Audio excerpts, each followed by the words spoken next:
Bonsoir et bienvenue dans Jour de match CAL, l'émission d'avant-match du Cercle Amical Lannemezanais, enregistrée ici à Tournai, dans les studios de Chloé TV. Cette émission, vous le savez, vous est proposée en partenariat avec la station de Peyragudes et Balnéa-Loudunvielle, ainsi que le réseau immobilier Capifrance du département des Hautes-Pyrénées.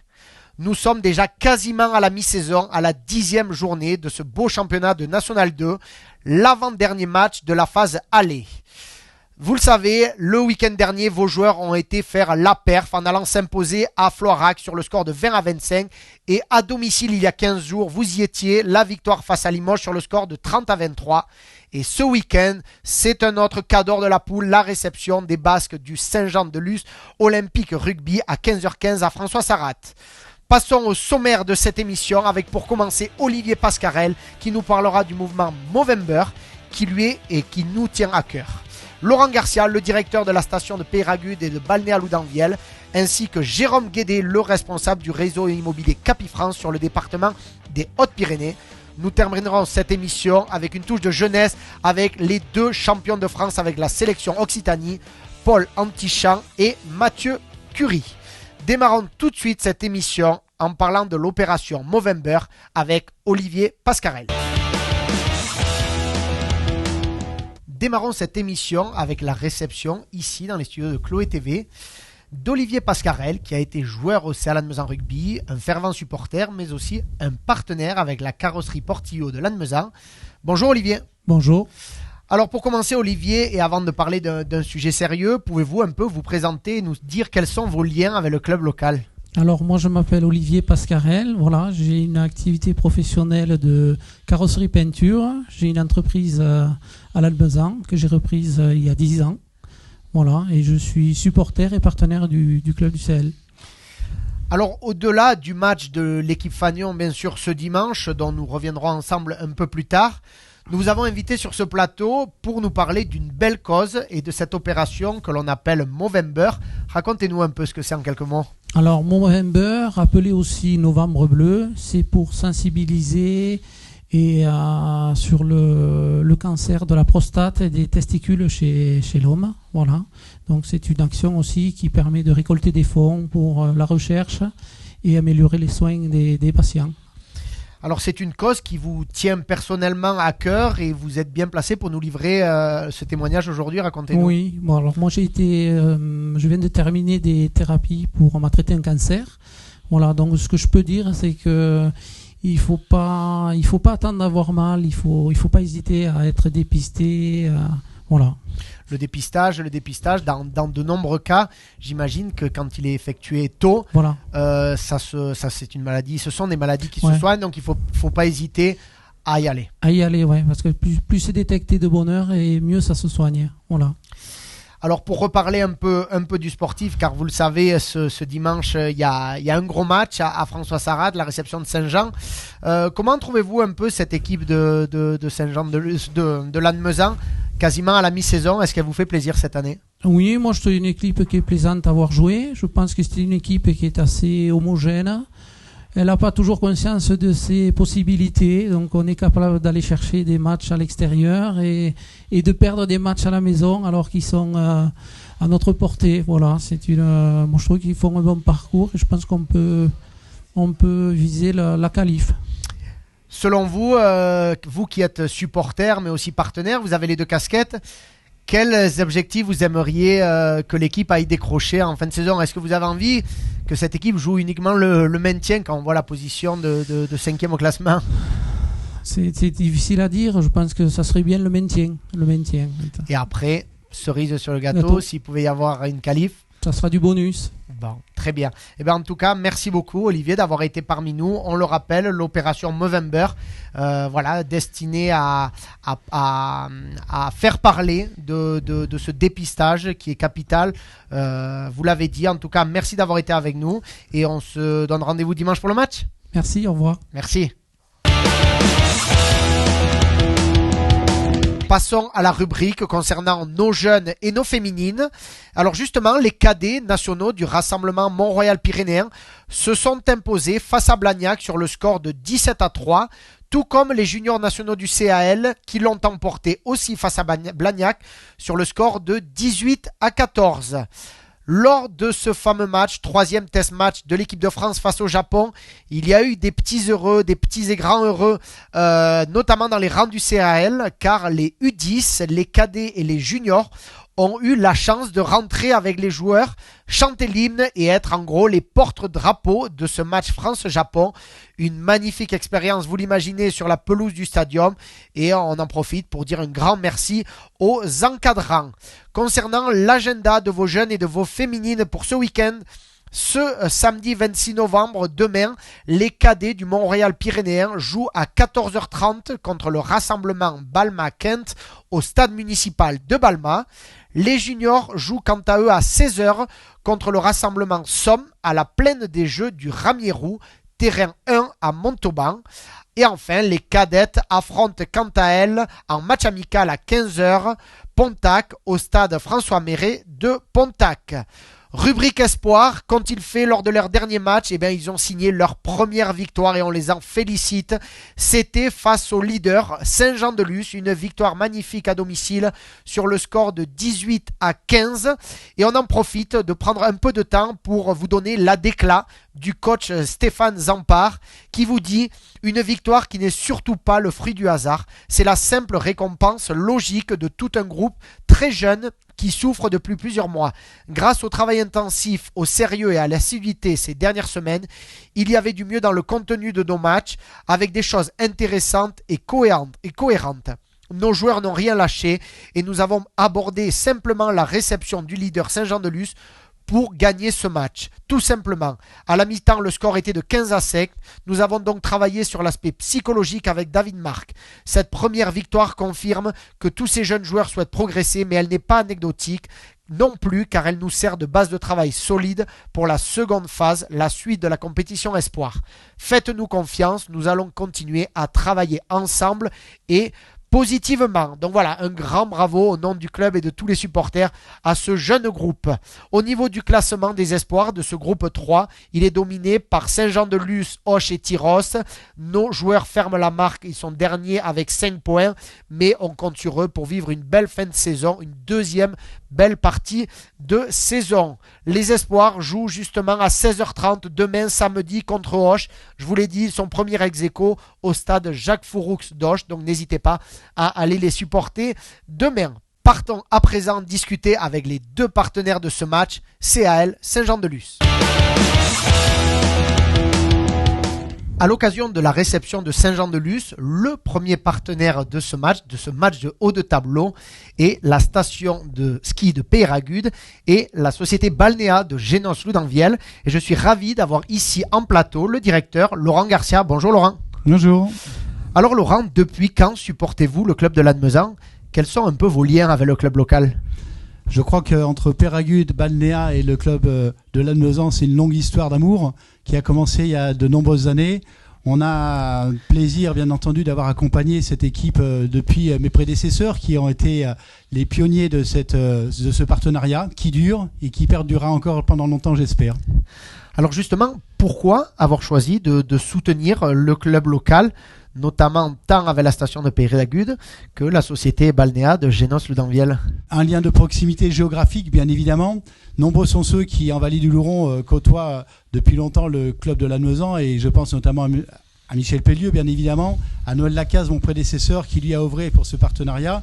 Et puis on a dans nos équipes et sur la station de Peyragudes, un ancien, Manu Cascar, qui a joué ici, qui est après allé jouer à Toulouse, et qui crée aussi ce lien et qui l'entretient avec nous.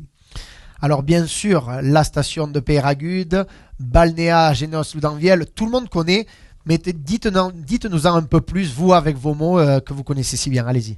Mais écoutez, déjà, le Balnéa, au bord du lac de Génos-Loudanvielle, une vraie réussite, un magnifique espace de thermoludique qui contente non seulement les vacanciers, mais tous ceux qui habitent autour et qui des fois viennent de 2-3 heures de voiture pour en profiter.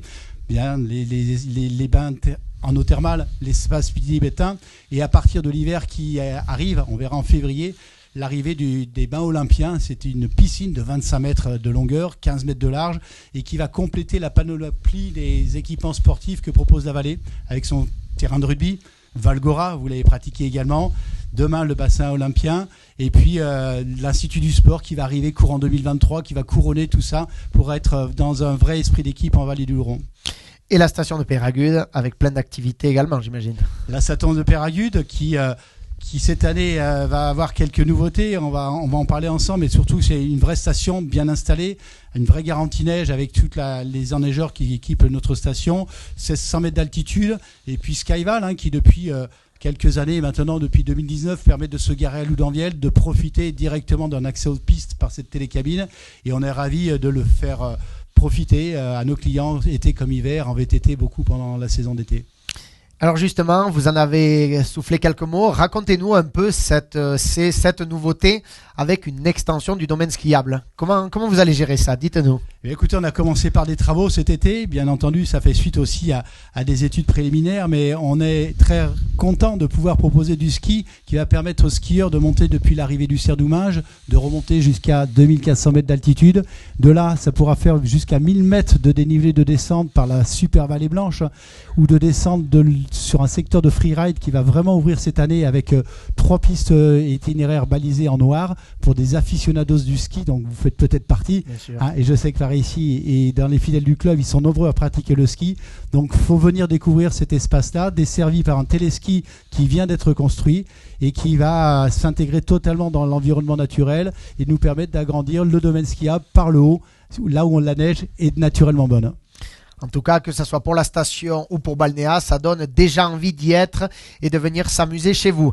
Dernière question pour revenir aux sportifs. J'imagine que vous serez à fond dimanche derrière votre équipe. Un petit mot à adresser peut-être aux joueurs avant ce choc face à Saint-Jean-de-Luz. Qu'est-ce que vous pourriez dire en tant que partenaire mais aussi supporter? Écoutez, que la force soit dans cette équipe, qu'ils y aillent avec la rage au cœur pour pouvoir gagner et vaincre l'équipe de Saint-Jean-de-Luz. Voilà, donc le meilleur bien évidemment, et puis du courage, d'un bon esprit d'équipe et de la conquête. Et voilà, tout est dit, une victoire ce dimanche face à Saint-Jean-de-Luz, c'est ce que l'on souhaite. En tout cas, merci beaucoup Laurent Garcia d'avoir été parmi nous. On vous souhaite une belle saison qui va attaquer plein pot, on le sait. Bonne saison et on vous dit à bientôt. À très bientôt, merci à tous. Enchaînons le deuxième partenaire de ce match avec le responsable immobilier Capifrance sur le département des Hautes-Pyrénées. Je suis ravi d'accueillir ici en plateau Jérôme Guédé. Bonjour Jérôme. Bonjour Romain, merci de m'inviter. Alors Jérôme, pouvez-vous nous dire pourquoi est-ce important de soutenir le club local bigourdan en tant que partenaire et qui plus est en plus sur un beau match de haut de tableau? Oui, exactement. Alors, on tenait à faire du sponsoring dans le milieu sportif, parce que dans mon équipe, déjà, j'ai pas mal de sportifs. Et plus particulièrement sur ce match, qui effectivement va opposer deux équipes du haut de tableau avec un enjeu important. J'ai deux de mes collègues, de mes collaborateurs dans l'équipe, qui sont des férus de rugby et du rugby à Lannemezan. Jean-Michel notamment, ça fait 3-4 ans qu'il ne rate pas un match à domicile du club et voilà, c'est lui un petit peu qui est à l'initiative de ce sponsoring, de ce partenariat. Et on a également un conseiller sur Lannemezan qui s'appelle Ronny. Je leur passe un petit coucou d'ailleurs au passage. Bien sûr. Voilà, et c'est des férus du club de rugby et on a monté un petit peu ce projet de sponsoring sur le match de dimanche contre Saint-Jean-de-Luz. Justement, participer au tissu local, au tissu associatif, c'est aussi un endroit où il y a de nombreux échanges, de nombreuses rencontres, et aussi c'est là que l'on discute et que l'on se présente et que l'on découvre plein d'univers. Ça doit être intéressant. Exactement, voilà. Au-delà du sport, puisqu'on aime tous le sport dans notre équipe, on a aussi des liens avec des dirigeants, avec des supporters, avec des joueurs, pourquoi pas. Et bon, dans le milieu du rugby, du basket, on a déjà fait également dans d'autres sports locaux qu'on a dans nos Hautes-Pyrénées. Alors justement, pouvez-vous présenter à nos téléspectateurs votre entreprise, votre réseau Capifrance et vos activités ? Oui, alors Capifrance, c'est un réseau de conseillers immobiliers indépendants.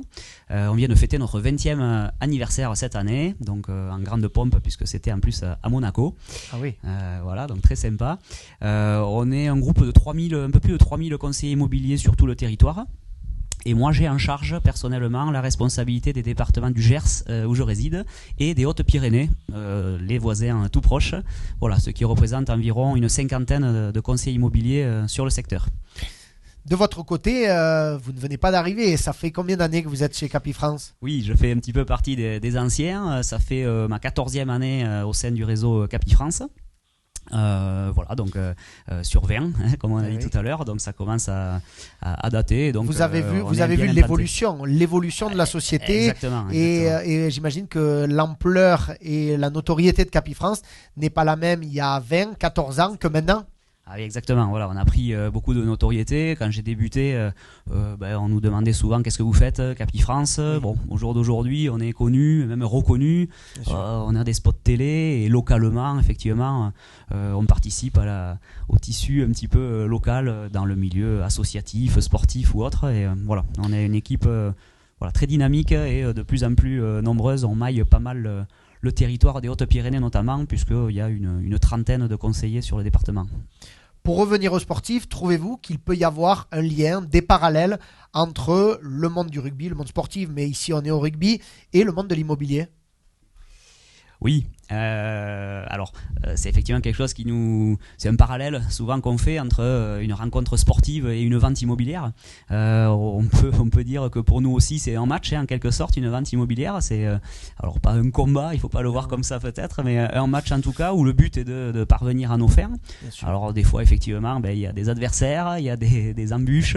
Voilà, le tout c'est d'arriver au but final qui est de gagner le match pour les joueurs de rugby et qui est pour nous de réaliser une belle vente et satisfaire nos clients. Alors il y a d'autres parallèles, il y a deux mi-temps, mais pour nous aussi, c'est souvent en deux parties et il y a une troisième mi-temps. Si je connais bien les matchs de rugby, et nous aussi on a une troisième mi-temps. On essaye d'être bon dans les deux premières et on a aussi des moments en dehors assez festifs et conviviaux avec mes équipes et voilà, ça soude vraiment le groupe. Et à mon niveau, je gère mon équipe Capifrance comme une équipe de sport.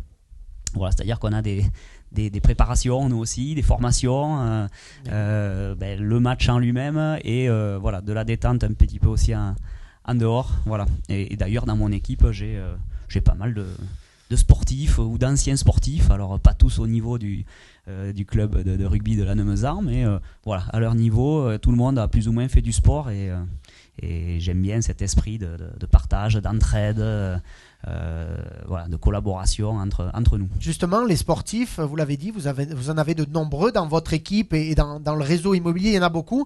C'est vrai qu'on entend souvent dire qu'après leur carrière professionnelle, ou même les joueurs amateurs se dirigent et font en parallèle de leur activité rugby, travaillent dans le monde immobilier et s'épanouissent. Vous, c'est vrai que vous en voyez souvent arriver et se proposer. Oui, exactement. C'est un profil souvent, alors qui me plaît moi particulièrement, quand on fait du recrutement ou quand on a des postulants qui se présentent à nous. C'est vrai que s'ils ont un parcours sportif, ça me touche particulièrement. Moi-même, j'étais dans le milieu sportif, dans l'arbitrage de basket de haut niveau il y a quelques temps. Et des anciens footballeurs, des anciens rugbyman, j'ai des triathlètes qui sont encore en activité d'ailleurs pour certaines, des anciennes profs de gym. Ce profil-là me plaît beaucoup parce que y a cet esprit d'équipe, cet esprit de vestiaire finalement, cet esprit d'entraide entre nous, qui me plaît beaucoup et on fait beaucoup de ventes en équipe et je veille beaucoup à ce relationnel entre mes conseillers. Dernière question, Jérôme, qu'est-ce qu'on peut souhaiter au match dimanche face à Saint-Jean-de-Luz ? Évidemment, on va souhaiter le meilleur pour l'équipe.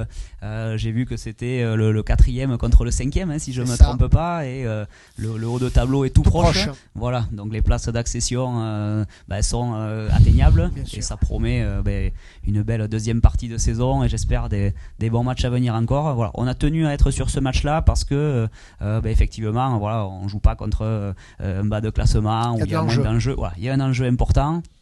Pour nous, c'est un motif aussi de se faire voir, de notoriété sur le secteur. Et écoutez, allez Lannemezan, on est derrière l'équipe pour ce grand match. Très bien, merci Jérôme, tout est dit et vous le savez, il y aura du monde ce dimanche à François Sarrat. Bon match et bonne continuation dans vos activités Jérôme, merci. Merci beaucoup Romain. Côté animation, pas de changement, le traditionnel repas d'avant-match servi par les bénévoles sous le chapiteau. Rendez-vous à partir de midi. Le menu est au tarif de 15 € pour les abonnés. Entrée au match plus le repas pour les supporters à 28 €. N'hésitez pas à réserver, inscription obligatoire, vous le savez, avant demain matin. Donc dès la fin de l'émission, vous pouvez réserver vos repas via les réseaux sociaux du club en message privé ou par mail à l'adresse calannemezan.rugby@gmail.com. Enlevé de rideau avant ce fameux match de vos joueurs face à Saint-Jean-de-Luz à 15h15. Le lever de rideau avec les futurs petits champions de l'équipe première du CAL, les équipes U6, U8 et U10 de l'école de rugby du Piémont-Pyrénéen. N'hésitez pas à venir en tribune et au bord de la main courante, encadrer et supporter ces petits bouts de chou.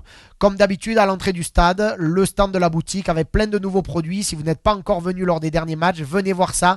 Les filles de la communication vous ont préparé plein de petits produits dérivés à l'effigie du club.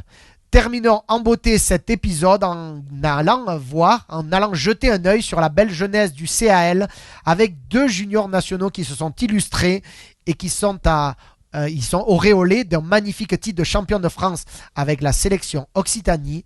Je pense bien sûr à Paul Antichamp et Mathieu Curie. Terminons cette émission avec 2 jeunes, 2 pépites, on peut dire ça comme ça dans le jargon, 2 juniors nationaux du club qui ont eu une aventure exceptionnelle avec la sélection Occitanie. Et pour nous en parler, je suis ravi d'accueillir ici Paul Antichamp, demi d'ouverture, et Mathieu Curie, 3/4 centre. Bonjour messieurs. Bonjour. Alors, pouvez-vous un peu vous présenter aux membres du club et aux supporters qui ne vous connaissent peut-être pas bien? Racontez-nous un peu qui vous êtes, d'où vous venez et qu'est-ce que vous faites dans la vie. Oui, donc bonjour, je m'appelle Paul Antichamp, j'ai 17 ans et je fais du rugby depuis mes 6 ans où j'ai commencé à Montrégeau, où j'ai passé mon école de rugby. Ensuite, en cadet, il y a 4 ans, je suis parti à Lannemezan où j'y suis encore. Et je suis actuellement lycéen en terminale technologique. Pour la suite, une idée de ce que tu veux faire plus tard ou pour l'instant pas spécialement? Pas spécialement pour l'instant, on verra plus tard. Tu verras par la suite. Et de ton côté, Mathieu, raconte-nous un peu ton parcours. Bonjour, moi je suis au lycée à Lannemezan. Du coup j'ai le stade et tout ça à côté, ça c'est bien.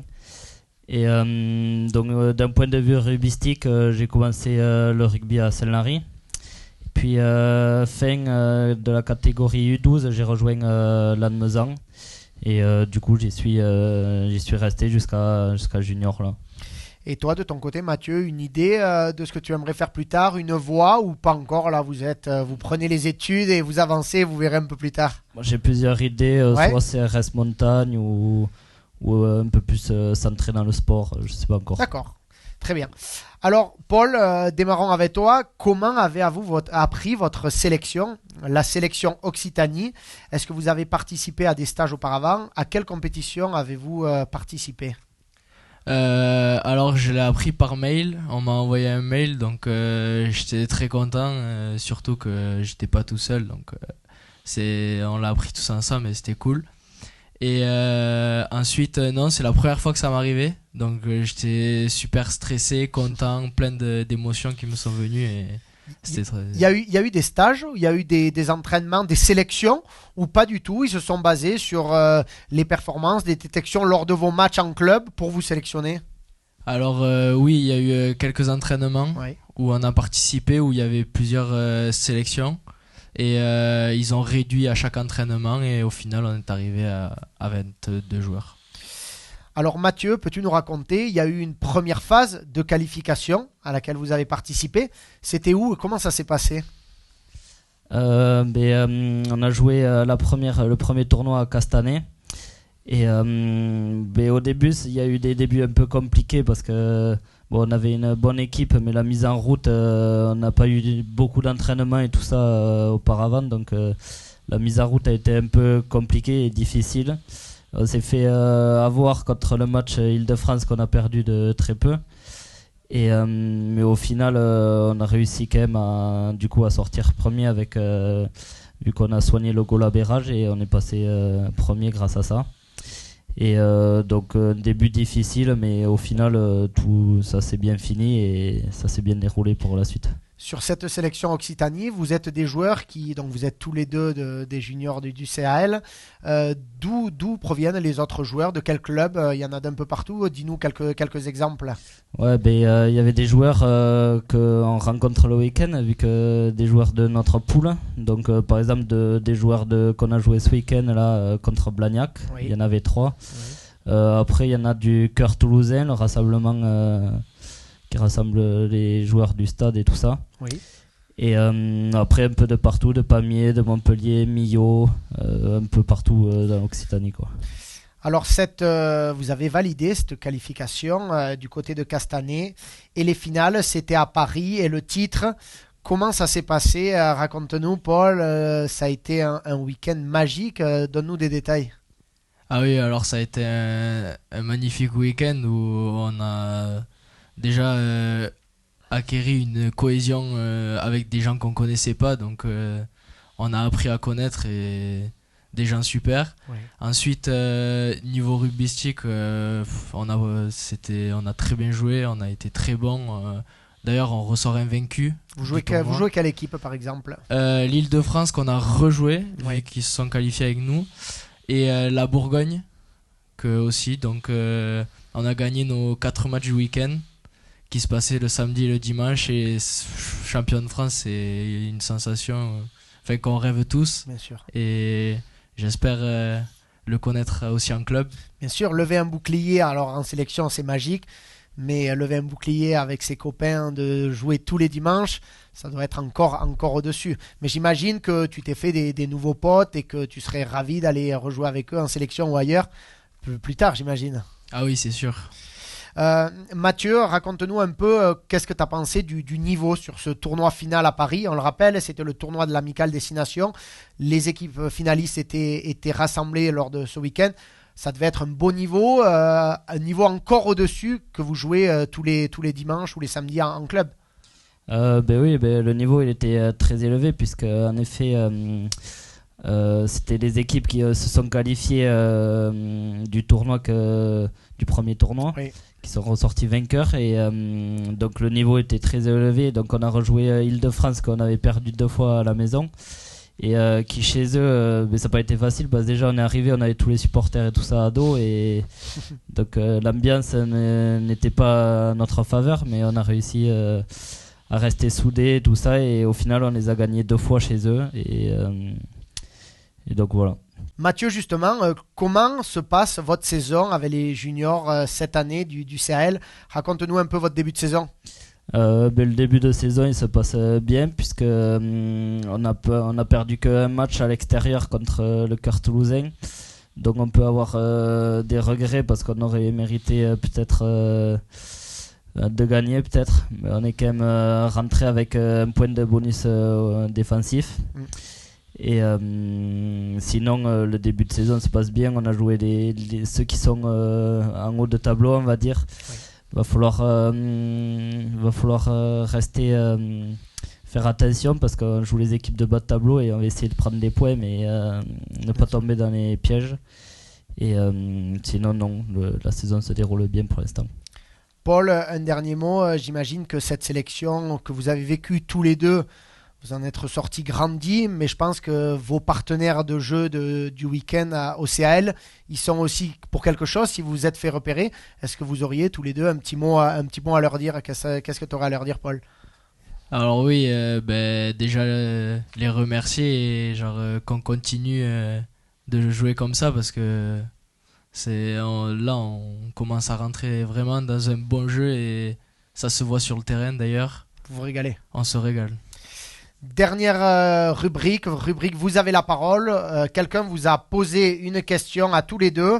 C'est une question d'un joueur de l'effectif première qui n'a pas donné son nom et prénom.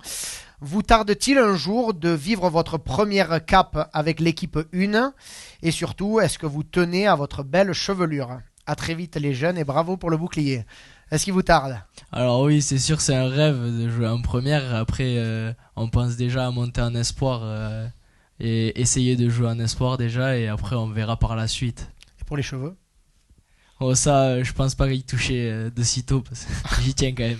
Oui, bon, ça c'est les joueurs qui le décideront de l'équipe première. Toi, Mathieu? Et oui, aussi, on s'entraîne tous les jours pour ça, et oui, c'est un rêve, c'est l'objectif final, et on espère y jouer, et si on peut y jouer, y finir le plus vite possible. S'il faut se faire raser la tête après le premier match, c'est pas grave, c'est que des Non, cheveux. c'est pas grave.